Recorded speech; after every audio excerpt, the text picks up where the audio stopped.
Bom, e se você achou que a estreia do Xabi Alonso no comando do Real Madrid iria ser fácil, sem grandes dificuldades, você foi completamente enganado. Grandes meios de comunicações, jornais renomados pelo mundo inteiro criticaram a estreia do Real Madrid nesse Mundial de Clubes. E eu vou te mostrar em detalhes tudo o que aconteceu, as movimentações, caso você tenha perdido alguma coisa. Bom, eu me chamo Lucas Simonatti e eu acabei de ver os primeiros passos do Real Madrid nesse novo formato de Mundial de Clubes e, bom, vamos ver alguns detalhes. Vou te trazer algumas informações. Caso você também tenha visto algum detalhe desse, você vai pensar, caramba, pensei isso aqui, ou eu deixei de falar alguma coisa, pode comentar aqui embaixo também que vai estar ajudando bastante essa troca de informações que a gente vai tendo. E o Mundial de Clubes vem trazendo algumas novidades, alguns jogos agradáveis nesse novo formato. E vamos ver como um gigante fora da Europa conseguiu parar, através de uma técnica interessante do Inzaghi, conseguiu parar o Real Madrid, os Galácticos, sem mesmo ter os grandes renomes que o Real Madrid tem. Como que essa equipe fora da Europa conseguiu bater de frente e ainda arrancar pontos assim do Real Madrid. Então vamos começar justamente pelo primeiro tempo da partida. O primeiro tempo da partida, logo no comecinho, foi bem pouco movimentado, o que aconteceu? Acontece geralmente que sempre acontece nesses tipos de jogos, as duas equipes tentando estudar bastante, ver o que uma ia querer pro jogo, o que iam propor, o que a outra não ia. Então foi um jogo meio parado, mas as equipes entendendo qual que ia ser uma da outra ali na partida, que lugar, que rumo que cada um ia tomar no jogo. E logo depois eles se estudarem um pouco, o Real Madrid já começou a aplicar a sua proposta que ele tinha vindo, que era justamente quando estava defendendo, fazer um bloco alto de pressão, marcar em cima a equipe do Al Hilal.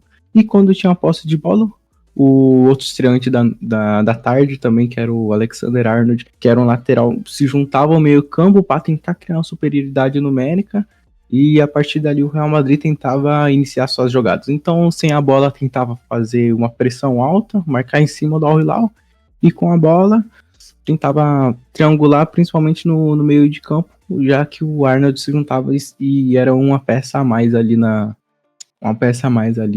o Real Madrid trocar suas jogadas, enfim, tentar desenhar o seu ataque. Mas o Al Hilal, além de quando o Real Madrid tentava atacar, fazer essa jogada com o Arnold, além do Al Hilal conseguir se defender muito bem dessas jogadas, o Al Hilal, como eu tinha comentado também, que o Real Madrid subia para pressionar, o Al Hilal conseguia também sair jogando muito bem lá de trás.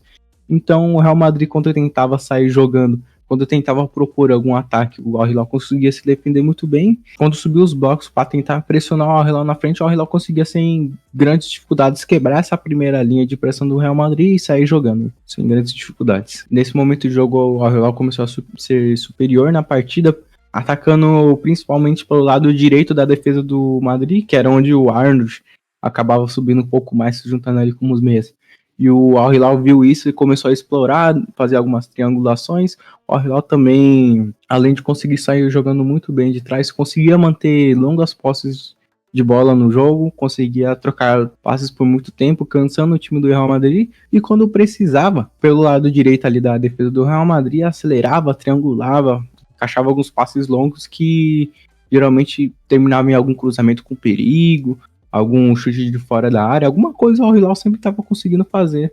Ou até quando o Real Madrid pressionava muito bem o Hilal lá em cima, e o Hilal precisava dar algum chutão, algum lançamento assim, decidir criar a jogada, o Hilal conseguia sempre ganhar a segunda bola e abaixar o jogo e sair jogando a partir disso.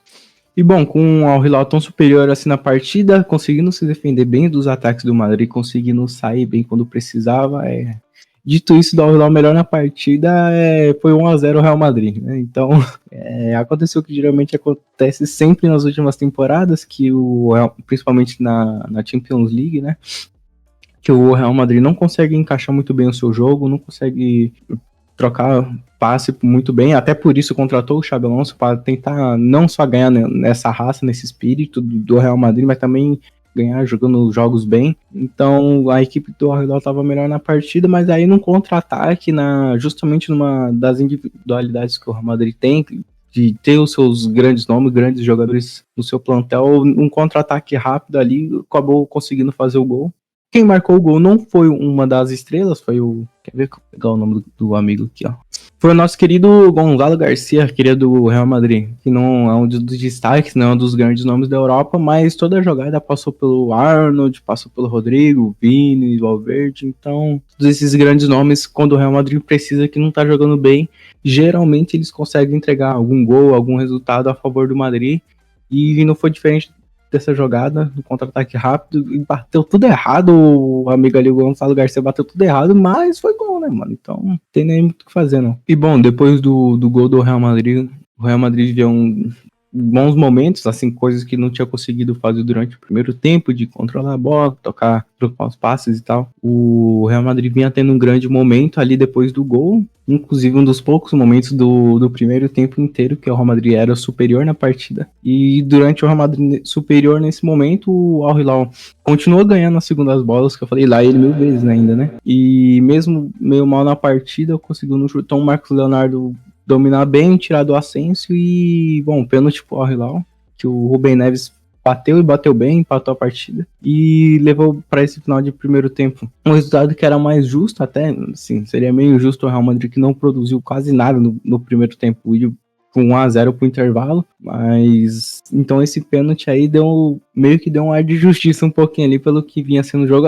Talvez até se o Al Hilal saísse com um resultado positivo seria até mais justo até, mas essa jogada aí do pênalti o Al Hilal conseguiu empatar. E bom, pra mim até agora nesse primeiro tempo um dos destaques da partida vinha sendo o Milinkovic-Savic, meio campo alto, que tava conseguindo dominar bem o meio campo ali, trocar passes e tal, ganhar as divididas no alto, justamente essas segundas bolas e tal. Então ele vinha sendo muito bem na partida. Pra mim foi o destaque até desse primeiro tempo, tanto do lado, se for contar o lado do Madrid quanto do Al, acho que foi o jogador que acaba mais se destacando nessa primeira etapa. E antes de eu partir para a segunda etapa, para o segundo tempo de jogo, eu gostaria de pedir que você se inscrevesse aqui no canal. Eu tô começando a produzir esse tipo de conteúdo, acabei de ver esse jogo e tô tentando trazer o máximo de informações que eu consegui coletar para vocês, uma visão minha que eu tive na interpretação do jogo. Então seria muito importante você poder se inscrever aqui no canal para me incentivar, para eu continuar trazendo cada vez mais esse tipo de conteúdo. Fechou? Bom, as equipes voltaram para a segunda etapa sem nenhuma alteração vindo de nenhum dos dois lados.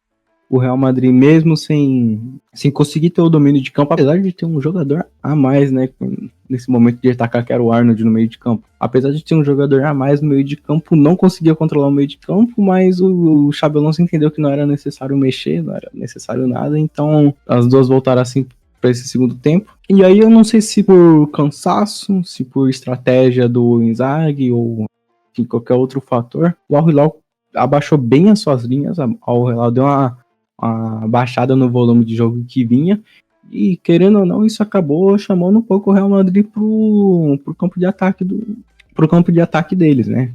O campo de defesa do Al Hilal, justamente. E aí o Real Madrid começou a ter mais a posse de bola, começou a ter mais essas posses de bolas longas que ele não conseguia ter no primeiro tempo, conseguiu criar algumas jogadas, fazer algumas triangulações ali, principalmente pelo lado do Vini, e com o Real Madrid sendo praticamente convidado a atacar.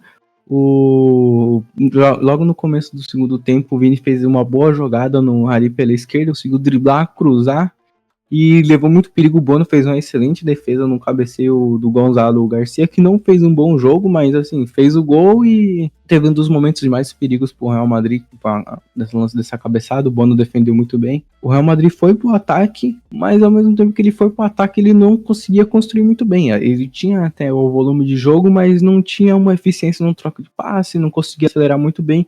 O Vini nesse segundo tempo recebeu muito mais bolas para fazer a sua jogada ali pela esquerda, mas ele não estava numa noite muito boa, então o Al Hilal meio que abaixou bem as suas linhas, chamou o Real, e o Real não estava numa noite inspirada, não estava conseguindo trocar bons passes, e apesar de ter esse volume, não conseguiu concretizar em chances muito claras, assim, teve uma no comecinho do segundo tempo, mas assim, bem pouco comparado ao tanto que ele teve oportunidades, assim, de fazer isso. E aí foi passando um pouco do tempo, o Al Hilal foi entendendo que o Real Madrid não ia ser tão agressivo assim no seu campo, e às vezes o Al Hilal tentava fazer alguma escapada, algum contra-ataque rápido, começou a apostar nessas transições, não trocava mais tantos passes igual estava fazendo no primeiro tempo, para controlar o jogo e tal. só tava apostando mais nas transições e até fazer isso bem. Tinha algumas jogadas de perigo, às vezes alguma roubada de bola ali ou outra, já lá na frente, corria, metia o Marcos Leonardo para correr. E o Marcos Leonardo, justamente, ele não tava a noite tão inspirada hoje. Ele não teve, assim, claro, uma chance tão absurda, assim, de, claro, um cara a cara, alguma coisa assim. Mas ele teve até que boas chances, mas não conseguia finalizar bem. Uns 2, 3 chutes ali, ele mandou pra fora, mandou, assim, viajou, não conseguiu finalizar muito bem, não. E aí foi mais ou menos essa tônica no segundo tempo, vieram algumas modificações, tanto do lado do Real Madrid, quanto do lado do Al Hilal, mas a proposta de jogo continuou sendo a mesma. O Real tentava atacar, não conseguia atacar muito bem, tinha até um certo volume de jogo, e o Al Hilal apostava nos contra-ataques. E querendo ou não, quando você começa a rodear a área do adversário, tem até certo volume de jogo, não agressivo, mas tem umas trocas de passe ali em volta da área do adversário, você tem a chance de acontecer alguma coisa parecida com o que aconteceu com o Real Madrid. Um cruzamento na área, o meu amigo, quer ver? Eu vou pegar o nome dele aqui, ó. Mohamed Al-Khatani. E com certeza absoluta, eu não tô falando o nome dele certo. Então, aí ele foi num lance lá, abriu o bração aqui, aí escorreu o melado da boca do Fran Garcia ali. E o juiz foi no VAR, marcou e deu pênalti, já era 90 e tantos do segundo tempo já. E aí a torcida desesperada, né, que entrou o Modric durante essas modificações ali pra tentar ajudar no meio de campo. A torcida começou a gritar Modric pra bater o pênalti. Mas quem bateu o pênalti foi o Valverde, que nessa partida, inclusive, tinha começado como capitão. Depois do Modric entrou, ele acabou passando a braçadeira pro Modric, né? Mas aí foi o Valverde que foi pra cobrança, bateu mal, viajou, bateu, mano, fraquinho. O Bono saiu bem antes, mas mesmo assim o Valverde não conseguiu enxergar isso, e aí o Bono fez a defesa. Enfim, já era no final do segundo tempo, o Real se trancou de vez, aí passou 5 minutos e acabou a partida. E o Bono, que já tinha conseguido fazer uma excelente defesa no começo do segundo tempo, no final do segundo tempo também conseguiu garantir esse pontinho valioso contra o gigante europeu, que é o Madrid. Na câmera isso ficou invertida, né? Tô com a camisa, inclusive dessa temporada do Real Madrid, muito bonita, achei. E bom, foi isso praticamente a partida. Em resumo, o primeiro tempo foi o do Al Hilal tentando pressionar, conseguindo criar boas jogadas, mas não conseguindo transferir isso 100% em resultados. Conseguiu um gol só, mas enfim, pelo que o volume de jogo que tinha, pelo jeito que estava se defendendo bem, merecia mais. O Real Madrid, por causa das estrelas que tem no elenco, as individualidades acabaram aparecendo ali e conseguiu empatar. E o segundo tempo foi o Real Madrid tentando ir um pouco para cima, não conseguiu muito bem. O Real aceitou se defender, teve um pênalti ali, mas o Bono conseguiu ser o herói dessa tarde. Com certeza não foi a estreia que o Xabi Alonso imaginava, muito menos também a do que o Arnold desejava. Mas isso é o começo de um trabalho, é simplesmente o primeiro jogo da temporada, assim, né? Do final da temporada, na verdade. Primeiro jogo do Xabi Alonso como técnico. E com certeza tem muito a evoluir. Acredito que é o nome certo pro Real Madrid dar esse passo a mais. Assim, jovem, conhece bem o elenco, tem uma história com a camisa, então tem tudo para dar certo com a camisa do time merengue. A questão é só esperar e ver se ele vai conseguir implantar suas ideias no time, se o time vai conseguir aplicar bem tudo que ele pensa, para ter um sucesso equivalente que ele teve no Bayer Leverkusen, teve no Real Madrid também.